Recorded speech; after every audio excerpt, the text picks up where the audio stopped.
अर्थात अहिल्याचं लग्न गौतम ऋषींशी लावून दिलं.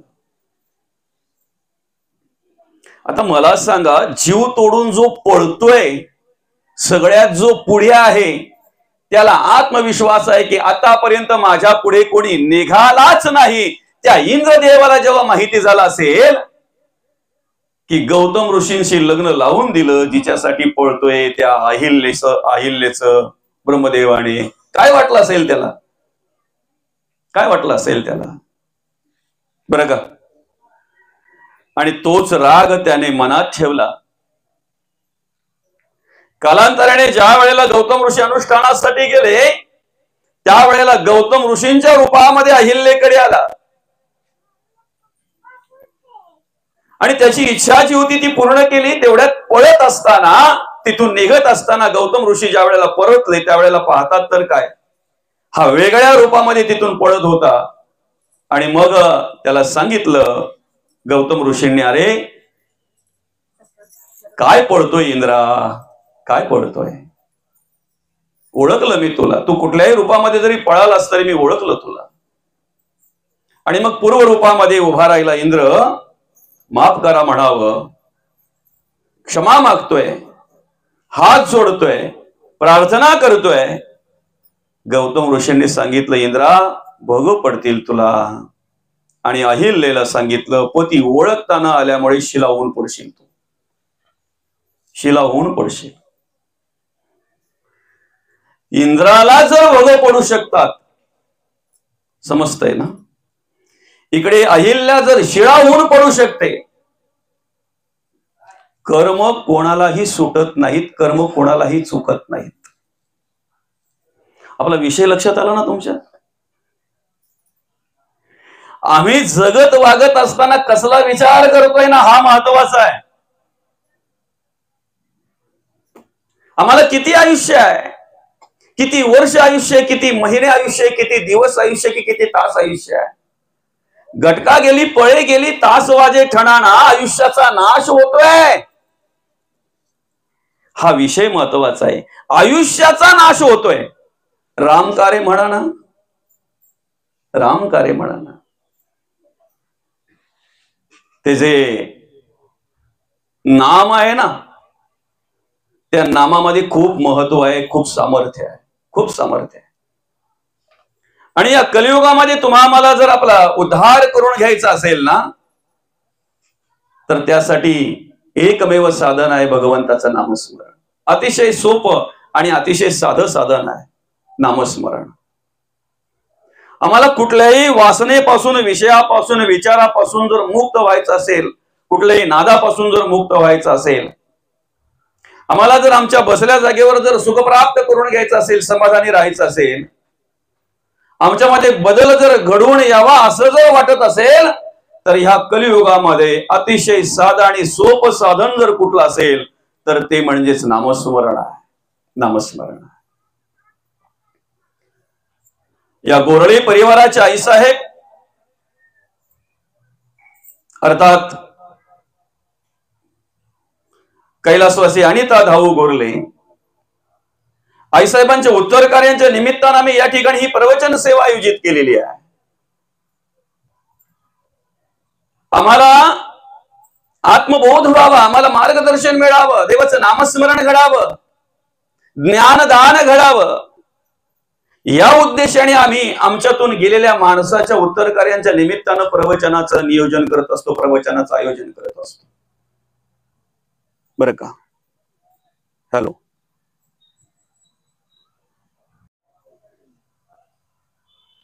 जो माणूस आमच्यातून निघून जातो ना, त्या माणसाच्या नावानं आज आम्ही 3 प्रकारचं दान करत असतो. एक पिंडदान, एक ज्ञानदान आणि एक अन्नदान. बरं का? ज्ञानदान घडावं, आम्हाला कळावं, आम्हाला मार्गदर्शन मिळावं, भगवंताचं नामचिंतन घडावं, म्हणून प्रवचनाचं नियोजन आम्ही करत असतो, प्रवचनाचं आयोजन आम्ही करत असतो. बरं का? जो माणूस आमच्यातून निघून जातो ना, मृत्यूनंतर, मृत्यूच्या दिवसानंतर तो जीवात्मा 13 दिवस आमच्या दरवाजामध्ये असतो. बरं का.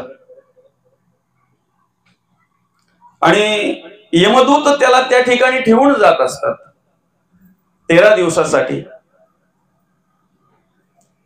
त्या 13 दिवसांमध्ये आम्ही आमच्या घरामध्ये कोणाचा द्वेष करता कामा नये, कोणाचा मत्सर करता कामा नये, कोणाचा तिरस्कार करता कामा नये. जेवढं भगवंताचं नामस्मरण करता येईल तेवढं नामस्मरण करावं. जेवढं भगवंताचं नामचिंतन करता येईल तेवढं नामचिंतन करावं. हरिकीर्तन करावं, नामस्मरण करावं. जेवढं पुण्यकर्म करता येईल तेवढं पुण्यकर्म करावं. भुकेल्याची भूक जाणावी, ताणल्याची तहान जाणावी. अतिरुदन करू नये, अतिरुदन करू नये. माणूस गेल्याचं दुःख प्रत्येकाला असतंय. आज आईसाहेब गेल्या, मुलांना दुःख आहे, मुलींना दुःख आहे, नातवंडांना दुःख आहे, सुनांना दुःख आहे. सगळ्यात जास्त दुःख माझ्या बाबांना आहे. दुःख प्रत्येकाला आहे. पण असं वाचनामध्ये आलंय, पुराणामध्ये सांगितलंय, शास्त्रामध्ये सांगितलंय की तो माणूस जर 13 दिवस आमच्या जीवात्मा म्हणून जर दरवाजामध्ये असतोय तर त्याच्या पुढच्या वाटचालीसाठी, त्याच्या पुढच्या मार्गासाठी त्या 13 दिवसांमध्ये आम्ही काय नियोजन करतोय ना, काय करतोय ना, हे खूप महत्वाचं असतंय. बरं का. नामस्मरण किती करतोय आपण, पुण्य काय, किती पुण्य काळ तो असतोय, काय काय आम्ही त्या वेळेला करतोय, याच्यावर खूप महत्वाचं असतंय. आणि मग ज्या वेळेला आम्ही हे सगळं करतोय की नाही, अन्नदान, ज्ञानदान, पिंडदान, त्या पिंडदानामध्ये वेगवेगळे प्रकार सांगितलेले आहेत.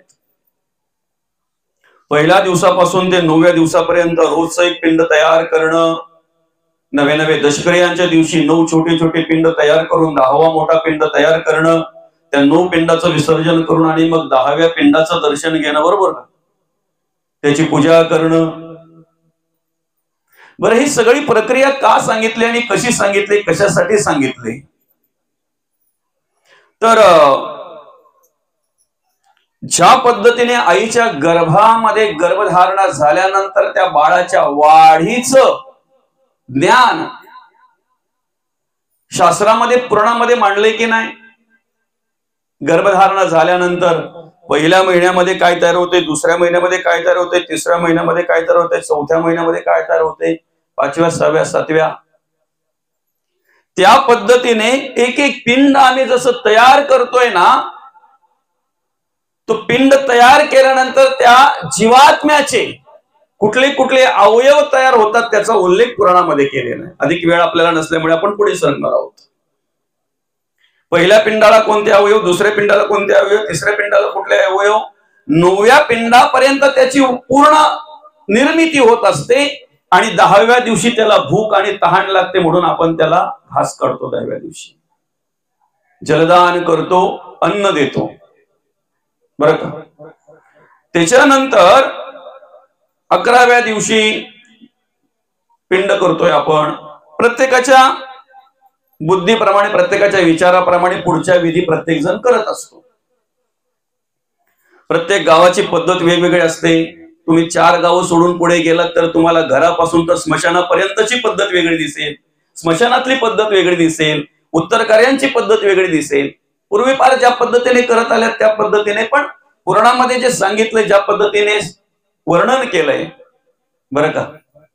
आणि मग त्याच्यानंतर 13 दिवसानंतर त्या जीवात्म्याचा प्रवास सुरू होतो यमलोकाकडे. यमलोकाकडे जीवात्म्याचा प्रवास सुरू होतो 13 दिवसानंतर. त्याला कालावधी सांगितलेला 1 वर्षाचा. 1 वर्षाचा कालावधी.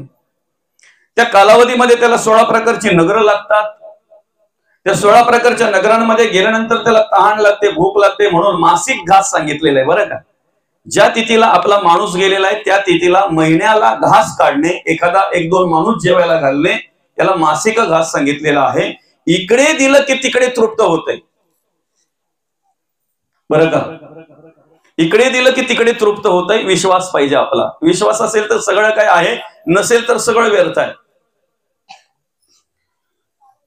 मला सांगा, जो सूर्य भोकरीला प्रकाश देतो तो सूर्य डोळ्याला प्रकाश देतो ना, का वेगळा आहे डोळ्यावाल्यांचा सूर्य? कोशिंबीवाल्यांना तोच सूर्यप्रकाश देतो का? पडग्यावाल्यांना, भिवंडीतल्या लोकांना, सूर्य एकच आहे, सूर्य एकच आहे, किरणाच्या रूपाने तो आमची सेवा करतोय. सूर्य एकच आहे, किरणाच्या रूपाने तो जमिनीवर, पृथ्वीवर, या भूतलावर, या सृष्टीतील सगळ्यांना जे पाहिजे, आता वनस्पती सुद्धा सूर्य किरणांनी त्यांचं अन्न तयार करत असतात. आपण वाचलेलं आहे. जर एक सूर्य किरणांच्या द्वारे जर आम्हाला सगळ्यांची सेवा करत असेल, किरणांच्या द्वारे जर आमच्यापर्यंत पोहोचत असेल, तर आम्ही जी सेवा करतोय, जीवात्मा जो आमच्यातला गेलेला आहे त्याच्या नावाने, जे पितर आमचे आहेत त्यांच्या नावाने जी सेवा करतोय, ती सेवा त्यांच्यापर्यंत पोहोचते. ही आमची श्रद्धा आहे, आमची निष्ठा आहे, आमचा विश्वास आहे. आणि मग अशा प्रकारे पुण्यस्मरण प्रथम जो असतो त्या दिवशी त्या माणसाचा, त्या जीवात्म्याचा प्रवास पूर्ण होतो. तिथे गेल्यानंतर मग पुढे कर्माप्रमाणे स्वर्ग, मृत्यू, पाताल, आपलं हे स्वर्ग, कैलास, जे काय असेल ते, वैकुंठवासी, स्वर्गवासी, कैलासवासी, अजून काय XYZ काय असेल ते कर्माप्रमाणे. महत्वाचा विषय काय माहितीये का? कुठूनही जरी गेलो ना, आम्ही कुठूनही संसार करायचा असला कर्म केली पाहिजे. जो निष्क्रिय आहे ना त्याच्याकडून काहीच घडत नाही. समजतंय का? त्याला इतरांपुढे हातच पसरावे लागतात. संसार करायचा असेल तरी कर्म केली पाहिजेत, प्रपंच करायचा असेल तरी कर्म केली पाहिजेत, परमार्थ करायचा असेल तरी कर्म केली पाहिजेत. कर्म महत्वाचे आहेत, कर्म महत्वाचे आहेत. संसारात देरे आणि हारी आणि खाटल्यावरही चालेल का बरं? देवाला गरज असेल तर देव देईल.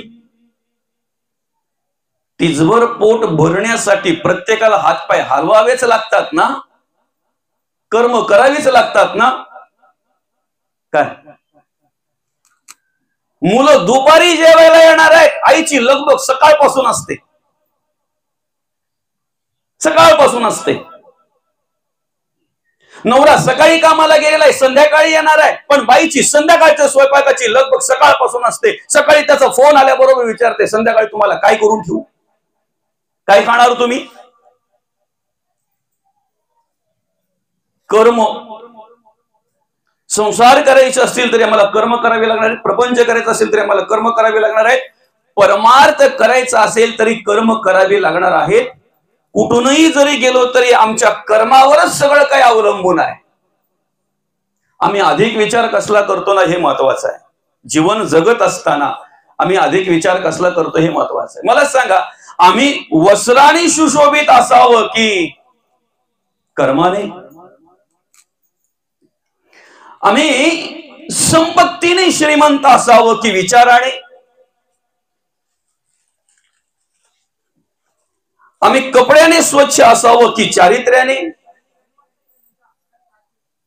समजतंय ना? आज कलियुगामध्ये तुम्हाला जर ऐश्वर्य संपन्न व्हायचं असेल तर त्यासाठी अनेक मार्ग आहेत. कमी मार्ग आहेत का माऊली? तुमच्या घरात पैसे आणायला काही मार्ग कमी आहेत कलियुगामध्ये?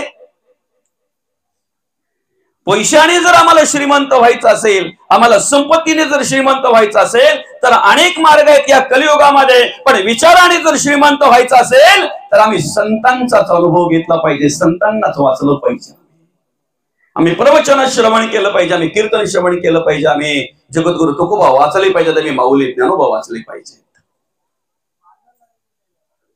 वस्त्राने सुंदर दिसणं सोपं आहे ना, कपड्याने सुंदर दिसणं सोपं आहे. कर्माची सुंदरता निर्माण व्हावी असं जर वाटत असेल तर त्यासाठी आम्ही काही गोष्टींचा त्याग केला पाहिजे आणि काही गोष्टी आत्मसात केली पाहिजे. कशाचा त्याग करावा आणि काय आत्मसात करावं याचा विचार आम्ही केला पाहिजे. आम्ही रूपाने सुंदर दिसण्यासाठी अनेक साधनं आहेत, आम्ही रंगाने सुंदर दिसण्यासाठी अनेक साधनं आहेत. आमचं तोंड सुंदर दिसावं म्हणून पावडर आहे, चरित्र सुंदर दिसावं म्हणून काय आहे बरं? आमचे ओठ सुंदर दिसावेत म्हणून लिपस्टिक आहे, आमचे डोळे सुंदर दिसावेत म्हणून काजल आहे, त्या डोळ्याची दृष्टी सुंदर असावी म्हणून काय आहे बरं? त्या डोळ्यातून आम्हाला भगवंतच दिसावं म्हणून काय आहे बरं? ओठाची सुंदरता लिपस्टिकमुळे शोभून दिसते किंवा वाढते, पण त्या ओठातून फक्त भगवंताचेच गुणगान आले पाहिजेत, देवाचेच गुणगान आले पाहिजेत. काय आहे बरं त्यासाठी? काय आहे का बाजारामध्ये एखादं मिळते काही? ते लावलं की मुखातून फक्त देवाचेच शब्द येतील, देवाचंच स्तवन येईल. नाकाच्या सुंदरतेसाठी, कानाच्या सुंदरतेसाठी वेगवेगळ्या प्रकारचे अलंकार आहेत, पण ऐका, काही माणसं अलंकाराने शोभून दिसतात. ऐकताय ना? काही माणसं अलंकाराने शोभून दिसतात, काही माणसं एवढी सुंदर असतात की त्यांच्यामुळे अलंकार शोभून दिसत असतात. आम्ही गुणांनी शोभून दिसतो, आम्ही गुणांनी शोभून दिसतो. संतांचा विचार जर केला तर संतांमुळे गुण शोभून दिसतात. आम्ही गुणांनी शोभून दिसतो, संतांचा जर विचार केला तर संतांमुळे गुण शोभून दिसतात. आणि म्हणून आम्हाला गुणसंपन्न जर व्हायचं असेल, आम्हाला विचार संपन्न जर व्हायचं असेल, तर आम्ही काय केलं पाहिजे? जनाबाई, कान्होपात्रा, बहिणाबाई, मुक्ताबाई वाचली पाहिजे. जगद्गुरु तुकोबा माऊली, ज्ञानोबा शांती ब्रह्मनाथ महाराज, संत शिरोमणी नामदेव महाराज आम्ही वाचले पाहिजेत. जर आम्हाला गुणसंपन्न व्हायचं असेल, चारित्र्य संपन्न जर व्हायचं असेल, तर आम्ही संतांचा विचार केला पाहिजे. वाचलेच पाहिजेत, आम्ही त्यांचा विचारच केला पाहिजे, बरं का? आणि वेळ गेल्यावर नाही, आपला विषय होता भांडवल संपलं की मग आम्हाला धंदा सुचतो. आम्हाला आमच्या आयुष्यामध्ये चारही आश्रमाचं पालन करायचंय. ब्रह्मचर्य आश्रम, गृहस्थाश्रम, वानप्रस्थ आश्रम आणि संन्यास आश्रम. या चारही आश्रमाचं पालन करत असताना आम्ही धर्म सोडू नये, धर्म सोडू नये. धर्माची व्याख्या सुरुवातीलाच आपण म्हटली, सुरुवातीलाच आपण त्याचा विचार केला. धर्माची व्याख्या, आम्ही नरदेह म्हणून भगवंताने आम्हाला जन्माला घातलेला आहे ना, नरदेह म्हणून आमची कर्तव्य आम्ही करणं, याला धर्म म्हणतात. हीच आमची प्रार्थना आणि हेच आमचे सांगणे. माणसाने माणसाशी माणसासम वागणे. आमचं जगणं वागणं कसं आहे ना, याचा विचार केला पाहिजे. आम्ही माणूस म्हणून जर भगवंताने आम्हाला जन्माला घातलंय, तर माणूस म्हणून जगतो का? माणूस म्हणून वागतो का? प्रत्येकाने प्रत्येकाच्या अंतरात्म्याला विचारा, प्रत्येकाने प्रत्येकाच्या मनाला विचारा, मी माणूस म्हणून जगतो का? आमच्या जगण्या वागण्याचं जर प्राण्या पक्ष्यांना लाज वाटत असेल, अशा प्रकारे जर आमचं जगणं वागणं असेल, तर का संतांनी म्हणू नये पशु पक्षी गुणवंत? माणूस माणसाच्या सोयीप्रमाणे वागतो, स्वतःचा विचार करतो. परवा स्टेटसची माझी एक व्हिडिओ होती. चहात जर माशी पडली ना, तर माणूस काय करतो बरं? चहाच फेकून देतो ना, चहाच फेकून देतो की नाही? पण तीच माशी जर तुपात पडली तर? माणूस माणसाच्या सोयीप्रमाणे वागतो. तुम्ही समोरच्या माणसासाठी किती महत्वाचे आहेत ना, तुम्हाला त्याने आयुष्यात ठेवायचं की नाही ठेवायचं याच्यावर अवलंबून आहे. किती सोपं आहे ना. तुम्ही त्याच्यासाठी चहा आहेत का तूप आहेत? काय जाऊ द्या, चला आता पितृपक्ष गेला की नाही? पितृपक्ष गेला ना. गावातून प्रत्येक दिवशी 2-4 जण तरी त्या कावल्याला बोलवत होते, कारण काहींचं प्रथम श्राद्ध होतं, काहींचं द्वितीय श्राद्ध होतं, काहींचं तृतीय श्राद्ध होतं, काहींचं चतुर्थ, पंचम, षष्ठ. जे श्राद्धाच्या दिवशी त्याचे बाबा आई कोणी गेले असेल, त्या दिवशी त्यांनी श्राद्ध घातला, कावल्याला बोलवलं आम्ही. सर्व पितृ अमावस्येला तर सर्वांनीच आदराने बोलावलं, त्या कावल्याला आदराने बोलावलं, बरं का? मला सांगा, सर्व पितृ अमावस्याच्या दिवशी किती अट्टहासाने आणि किती आवडीने वाट पाहतात लोक त्या कावळ्याची, कारण त्याला माहितीये जोपर्यंत त्याला तो शिवत नाही तोपर्यंत आम्हाला घरात जेवायला नाही.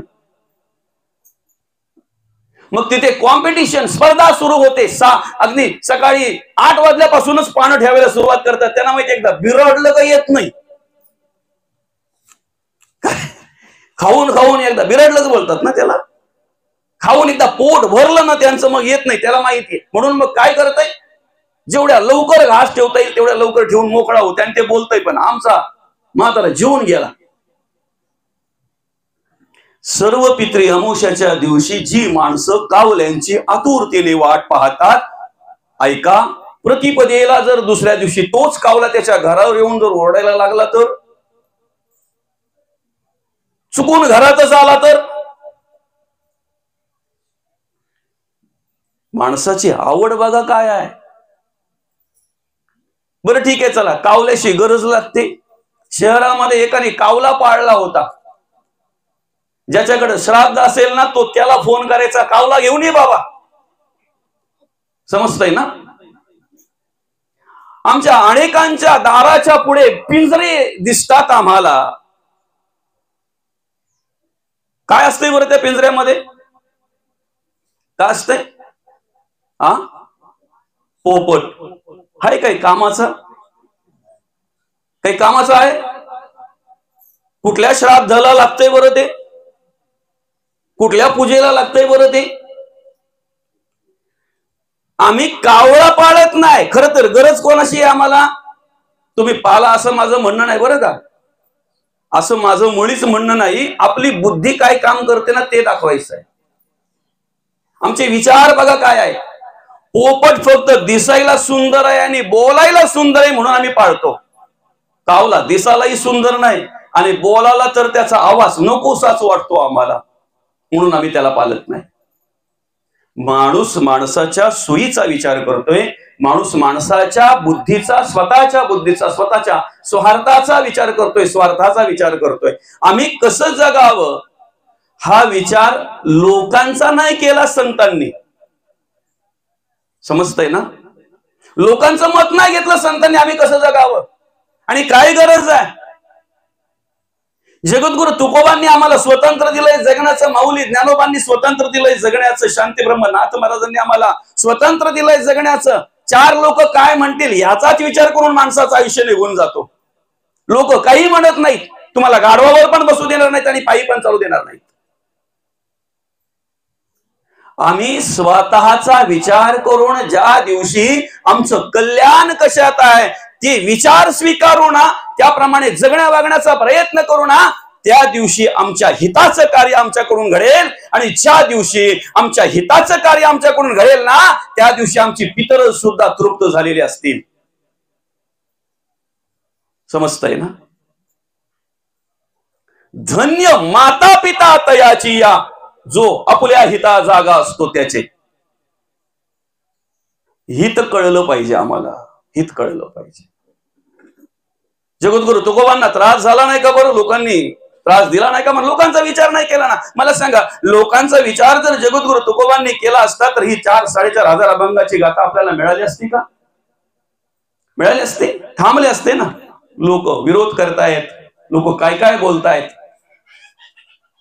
काय म्हणायचे तुकोबांना? तुकाराम महाराज बोलायचे लोक? तुकाराम महाराज बोलायचे का? तुकोबा बोलायचे का? येडा तुक्या. काय बोलायचे? वेडा तुक्या. सहन केलं, ऐकलं. उलट अर्थी आज तुकोबांना वाचता वाचता कधीतरी आमच्या मनामध्ये येतंय, देवा ज्या दिवशी तुकोबांना लागलेलं वेळ आम्हाला लागेल ना, त्या दिवशी आमच्या जीवनाचं सार्थक झाल्याशिवाय राहणार नाही. फक्त ते वेळ आम्हाला लागलं पाहिजे. काय? आणि ते लागावं म्हणून आमचा प्रयत्न चालू आहे. ते वेळ लागावं म्हणून आमचा प्रयत्न चालू आहे. तुकोबांना विचारलं, तुमचं नामस्मरण वाचून कुठला वेळ जात असेल? कदाचित शिंक आली तर. आम्हाला देव कधी आठवतो? शिंक आल्यावरच. काही लोक असे असतात ना, कधीच नामस्मरण करत नाही, पण शिंक आली की मग शिंक संपल्यानंतर रामाचं नाव येतं. तुकोबांना विचारलं, तुम्हाला कदाचित नामस्मरण वाचून तुमचा कोणता वेळ जात असेल? जांभई आली तर. आम्ही जांभई आल्यानंतर तोंड मिटता मिटता राम राम बोलतोय, हरी हरी करतोय. ते वेळ आम्हाला लागलं पाहिजे. खाता बसता उठता चालता, प्रवासात असो घरात असो कुठेही असो, अखंड भगवंताचं नामचिंतन, अखंड नामस्मरण केलं पाहिजे. आम्ही अखंड नामस्मरण केलं पाहिजे. तुकोबांच्या धर्मपत्नी जिजाई साहेब, आई साहेबांना सुद्धा लोक काय म्हणायची? वेडीच म्हणायची ना, वेडीच म्हणायची ना. आई साहेब वेड्या होत्या. ऐका, पतिसेवेच्या वेड्या होत्या आई साहेब. आई साहेबांना वेड लागलं होतं पतिसेवेचं. तुकोबांनी घास घेतल्याशिवाय, तुकोबांनी अन्न ग्रहण केल्याशिवाय आई साहेब घास घेत नव्हत्या, अन्न ग्रहण करत नव्हत्या. कितीही त्रास होऊ द्या, किती वेळ होऊ द्या, किती उशीर होऊ द्या, वेडी म्हणायची लोक तिला. पण एकदा घराच्या बाहेर पडली ना आई, तुकोबा काय एकच जागेवर नसायचे. कधीतरी भामचंद्रामध्ये, भंडाऱ्यामध्ये, बोराड्यामध्ये. तीन ह्या महत्वाच्या जागा होत्या: भंडारा डोंगर, भामचंद्र आणि बोराड्या. कधीतरी आई साहेबांनी दुपारच्या वेळी भाकरीची शिदोरी घ्यावी, लोटाभर पाणी घ्यावं आणि रस्त्याला लागावं, रस्त्यामध्ये निघावं, भामचंद्रात जावं. दुपारची वेळ आहे, ऊन तापलेलं आहे, पायाला चटके बसतायत, काटे कुठे तुडवत त्या ठिकाणी पोहोचावं आणि पाहावं तर तुकोबा तिथे नाही आहेत. तिथून निघावं, भामचंद्रामध्ये जावं, बोराड्यामध्ये जावं आणि भंडाऱ्यामध्ये आल्यानंतर जगद्गुरु तुकोबा दिसावेत. कितीही वेळ झाला, किती हाल अपेष्ट झाल्या, किती त्रास झाला, किती पाय पोळले, भाजले, काटे कुठे तुरवत तिथपर्यंत पोहोचणार. तुकोबा जेव्हा दोन घास खाणार ना, तेव्हा माझ्या आई साहेब दोन घास खाणार. तुकोबांना पाणी दिलं प्यायला ना की त्यांना समाधान वाटायचं, त्यांना समाधान वाटायचं. ज्यांना आपण वेड्या समजतोय ना, काय अधिकार असेल त्या आई साहेबांचा? अरे ज्या पांडुरंग परमात्म्याचं दर्शन आम्हाला घडावं, ज्या पांडुरंग परमात्म्याचं चरण स्पर्श आम्हाला व्हावा, चरण दर्शन घडावं, ज्या पांडुरंग परमात्म्याला डोळे भरून पाहावं म्हणून आम्ही पंढरपूर क्षेत्री जातोय की नाही, त्या पांडुरंग परमात्म्याने स्वतः एखाद्या गुराखाच्या वेशामध्ये यावं, आई साहेबांचा पाय हातात घ्यावा, मांडीवर पाय घेऊन आई साहेबांचा काटा काढावा. काय अधिकार असेल त्या आई साहेबांचा? काय अधिकार असेल? कधीतरी कल्पना करा ना. ते वेड आम्हाला लागावं म्हणून मी प्रयत्न करतो. अखंड अर्थात बसता उठता खाता पिता, घरात असो, बाहेर असो, शेतावर असो, संसारात असो, प्रपंचात असो, कुठेही जरी असलो ना, प्रत्येक कार्य करत असताना आमच्याकडून अखंड भगवंताचं नामस्मरण घडलं पाहिजे. दलिता कांडिता तुझं गायीन अनंत, अखंड भगवंताचं नामस्मरण घडलं पाहिजे. तेव्हा घडेल जेव्हा आम्ही त्यांचा आदर्श घेऊन पुढे वाटचाल करू ना. आम्ही आमचं जीवन जगता जगता जेव्हा तुकोबांना अनुभव वाचू, त्यांचं चरित्र ज्या वेळेला आम्ही पाहू की नाही, त्यावेळेला ती विचार, ती कर्म आमच्याकडे येतील. माहुले ज्ञानोबा, शांतीब्रह्मनाथ महाराज, जनाबाई, कान्होपात्रा, बहिणाबाई, जेव्हा आम्ही त्यांचा विचार करू, त्यांचं चरित्र आम्ही वाचू ना, त्याप्रमाणे जगण्या वागण्याचा प्रयत्न जेव्हा आम्ही करू ना, त्यावेळेला त्यांनी केलेला परमार्थ, त्यांच्याकडून घडलेला परमार्थ आमच्याकडून घडायला वेळ लागणार नाही लागणार. फक्त आम्ही काय करायचं माहितीये का? जे आमच्याकडे ना त्याचा त्याग केला पाहिजे आणि जे संतांकडे आहे ते आम्ही आत्मसात केलं पाहिजे. सोपं आहे, अतिशय सोपं आहे. आमच्याकडे आहे त्याचा त्याग केला पाहिजे. आपल्याकडे काय आहे बरं? शोधा, मनामध्ये विचार करा, आपल्याकडे काय आहे? इतरांविषयी मत्सर, तिरस्कार, अभिमान, अहंकार भरलेला आहे. आणि विशेष म्हणजे या सांसारिक प्रपंचिक माणसांकडे अभिमान अहंकार असतो, ठीक आहे. परमार्थिक माणसाकडे अभिमान अहंकार, ज्ञानाचा अभिमान, पांडित्याचा अभिमान, वाचनाचा अभिमान, वक्तृत्वाचा अभिमान. महापुरे झाडे जाते तेथे लव्हाले वाचते. अहंकार अभिमानाने जी माणसं कार्य करतात ना, त्यांना कोणी वाचवू शकत नाही. ते स्वतः तर नाही, पण कोणीच वाचवू शकत नाही. महापूर आला ना की लव्हे जे असतात ना ते नम्र होतात. आणि नम्रता हा परमार्थातला महत्वाचा आणि पहिला गुण आहे, नम्रता. ती नम्रता आमच्या अंतःकरणामध्ये निर्माण व्हावी, यावी, यासाठी आम्ही काय केलं पाहिजे? अखंड संतांचा विचार केला पाहिजे, अखंड भगवंताचं नामस्मरण केलं पाहिजे, अहंकाराचा त्याग केला पाहिजे, अभिमानाचा त्याग केला पाहिजे. आणि त्याचा त्याग करून आम्हाला जेवढं चांगलं जगता वागता येईल ना, त्याचा विचार आम्ही केला पाहिजे. त्याचा विचार आम्ही केला पाहिजे.